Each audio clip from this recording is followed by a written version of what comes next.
Hey and welcome back to my channel. When I started taking my YouTube channel seriously last year, the main goal was always to include a bit of travel videos or travel vlogging. And next week we're going to achieve that goal by including a bit of travel videos. We're working on a big project for next week, so I thought I'd do a what's in my camera bag. And that's going to include pretty much everything I'm going to be taking with me. So here's my camera travel essentials.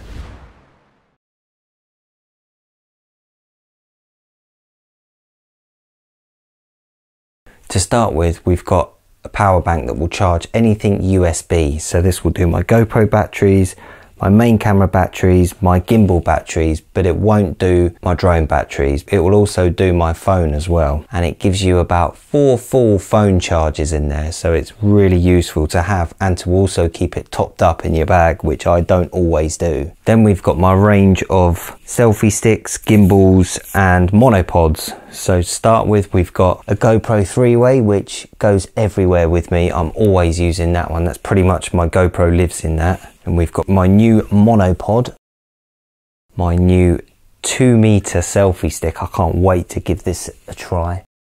Got my GoPro motorized gimbal and also my main camera gimbal. Next is memory cards. Now I've got loads of memory cards because you can never have too many and you can never have enough spares either. Because if it's ever happened to you where one of your memory cards is corrupted while you're out and about, then there is nothing worse than not having a backup. So I keep loads with me. Here's just a few. Then this is my first big item, and that's my Mavic Pro drone. And along with that, you've got some spare batteries, the drone remote as well. And lastly, to go with the drone, you've got some ND filters, which if you're outside shooting on really bright days, then these are a must-have if you want to save your footage. Next, we've got my main camera, which is the Sony A6500, and I've only got 2 lenses because they cost a fortune, but I've got a 16mm and a 30mm, both Sigma f1.4s, awesome in low light. And then to go with those, just like the drone, I've got ND filters, 1 for each lens. I've got a Tiffin variable ND and I've got a Hoya variable ND as well. And then finally, we've got my range of GoPros. Now, I really didn't want to have to buy the GoPro Hero 6, but unfortunately for our trip next week, I've had to go and splash out, and this was my new little purchase for next week, just because of the 4K 60 frames per second. I didn't want to, but because of what we're doing and the project that we're working on, it kind of called for it, so I had to go out and buy myself one. As you can see, it's brand new, still in the box.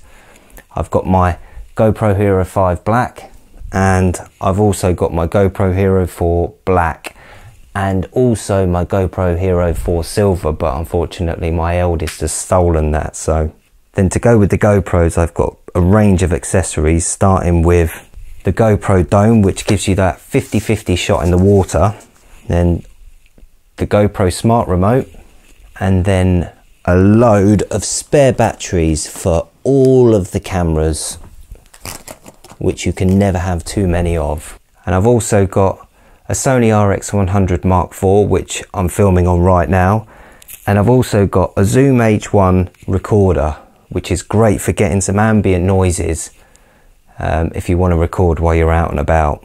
And that is my camera travel essentials. So now that you've seen what's in my camera bag, let me show you my travel bag. So this is my new cabin size bag, and it's from a company called Cabin Zero, and I've gone for the 28 litre, and this is blue jean. So the reason that I wanted to go for this one was because it holds everything that I had laid out that I showed you a minute ago, and a lot more. So it holds everything you saw on the bed, as well as t-shirts, shorts, my wash bag. It can hold a pair of trainers, as well as everything else that you saw on the bed, and finally a laptop as well. So it holds quite a lot.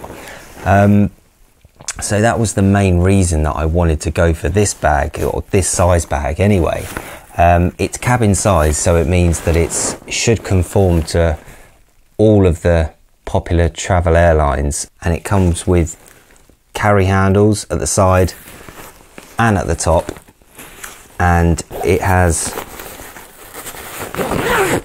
a compartment at the front to hold, I'll be putting all my spares in there, my batteries and ND filters and all the small bits.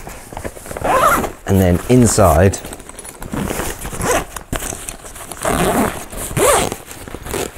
is where I'll be putting all of my camera gear, and the compartment that you can see at the back is where I'll be putting my laptop. And it's also got a handy mesh compartment at the front, and this is where I'll put all of my memory cards, because I don't want to lose them. So yeah, as I mentioned, it's 28 litres in size, and it comes with these clips on the side that keeps everything in nice and secure. I just wanted to read you out some specs from the website. It's got 10-year warranty, and the best part is it's actually got a built-in global luggage tracker. Now this is a first for me. I've never had anything that's trackable apart from my phone, but to have something as important as this be able to be trackable, I mean, that's a big plus for me.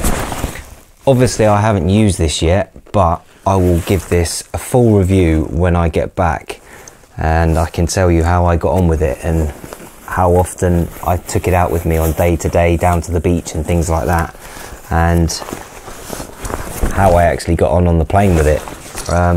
So yeah, expect a full review when I get back on the Cabin Zero cases. That's it for this week. It was just a really short one because as I mentioned, we're going to be going away next week, and I'm not sure how much content I'm going to be able to get out for the next couple of weeks until I'm back, but I'll try my best. And as always, thank you for watching, and to those already subscribed, I will see you next time. And to those who aren't, what's the matter with you? Hopefully see some of you in the next video.